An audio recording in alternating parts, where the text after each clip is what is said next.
নিশ্চয়ই দাজ্জালের আত্মপ্রকাশ হবে অত্যন্ত ভয়াবহ, মানব জাতির জন্য এক নিদারুণ ক্রান্তিকাল ডেকে আনবে। সময়টি হবে মুমিনদের জন্য নিদারুণ কঠিন পরীক্ষার।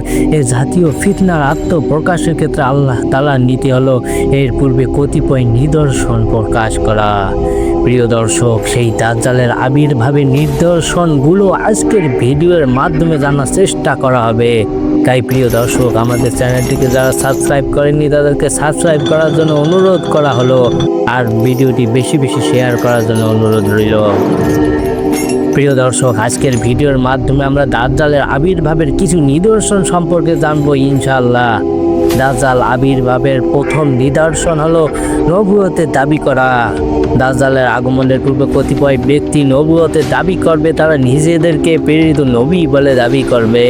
হযরত আবু হুরায়রা রাদিয়াল্লাহু আনহু থেকে বর্ণিত, রাসূলুল্লাহ সাল্লাল্লাহু আলাইহি সাল্লাম ইরশাদ করেন, নিকট অতীতে 30 জন মিথ্যাবাদী দাজ্জালের আবির্ভাবের পূর্বে কিয়ামত সংঘটিত হবে না। তারা প্রত্যেকে নিজেদেরকে নবী দাবি করবে।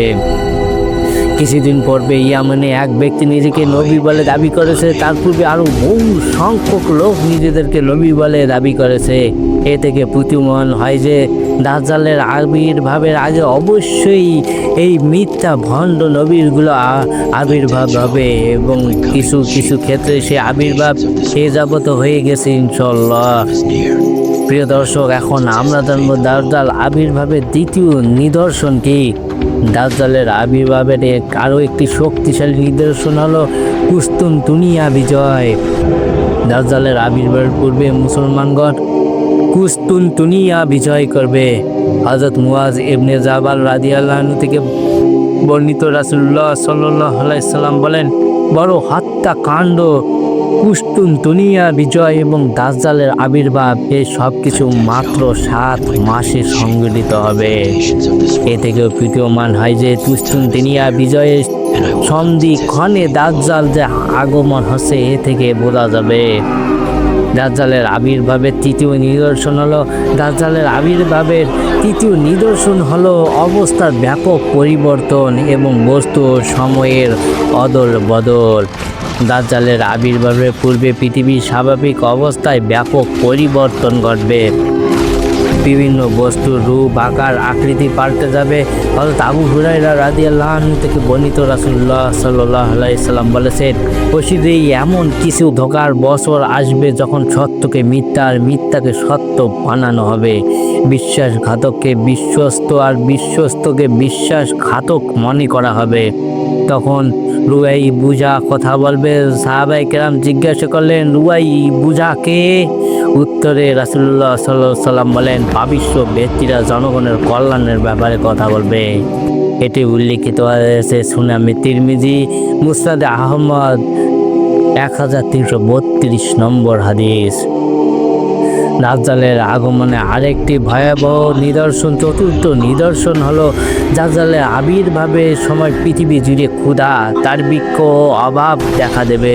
রাসূলুল্লাহ সাল্লাল্লাহু আলাইহি সাল্লাম বলেছেন, দাজ্জাল বের হওয়ার 3 বছর পূর্বে আকাশ বৃষ্টি আটকে রাখবে। প্রথম বছরে 1/3 বৃষ্টি বন্ধ রাখবে এবং জমিনের 1/3 ফসল উৎপন্ন বন্ধ রাখবে। দ্বিতীয় বছর আকাশ 2/3 বৃষ্টি বন্ধ রাখবে এবং জমিন 2/3 ফসল উৎপন্ন বন্ধ রাখবে। তৃতীয় বছর আকাশে সম্পূর্ণ বৃষ্টি বন্ধ রাখবে এবং জমিনে কোনো ফসল উৎপন্ন করবে না। এমনকি প্রত্যেক দাঁত ও খুর বিশিষ্ট প্রাণী ধ্বংস হয়ে যাবে।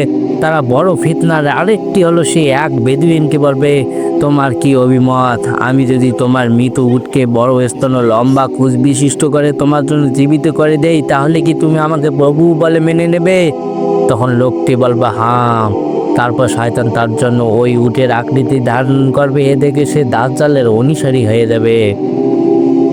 হাদিসে বর্ণনাকারী বলেন, অতঃপর রাসূলুল্লাহ সাল্লাল্লাহু আলাইহি সাল্লাম তার প্রয়োজন বের হলে তার জন্য উজুর পানি রাখা হলো। এমন সময় লোকেরা কাঁদতে লাগলো, এমনকি তাদের কান্নার আওয়াজ উঁচু হলো। তখন রাসূলুল্লাহ সাল্লাল্লাহু আলাইহি সাল্লাম দরজায় চৌখাট ধরে ফেললেন। মাহিয়াম অর্থাৎ কি ব্যাপার? রাসূল সাল্লাল্লাহু আলাইহি সাল্লাম কোনো বিষয় জানতে চাইলে এই মাহিয়াম শব্দটি বলতেন। আসমা রাদিয়াল্লাহু আনহা বলেন, আমি বললাম, হে আল্লাহর রাসূল, দাজ্জালের চিন্তা তাদের অন্তর বিবর। তখন রাসূলুল্লাহ সাল্লাল্লাহু আলাইহি সাল্লাম বললেন, তোমাদের কোনো অসুবিধা হবে না। আমি তোমাদের মাঝে বর্তমান থাকা অবস্থায় যদি দাজ্জাল বের হয় তাহলে আমি তাকে দোষারোপ করব। আর যদি আমি মৃত্যুবরণ করি তাহলে প্রত্যেক মুমিনের জন্য আল্লাহ তাআলাই আমার পক্ষ থেকে তত্ত্বাবধানকারী হবে, অর্থাৎ আল্লাহ তাদেরকে দাজ্জাল থেকে রক্ষা করবেন। আসমা রাদিয়াল্লাহু আনহা বলেন, আমি বললাম, আমাদের মনের অবস্থা সেদিন কি হবে, কি এমন থাকবে, কেমন থাকবে হে আল্লাহর রাসূল? তিনি বললেন, হ্যাঁ, অথবা ভালো থাকবে বা মন্দ। তার নিকট পৃথিবীর সকল ধরনের ফল ও খাদ্য প্রচুর পরিমাণে পাওয়া যাবে।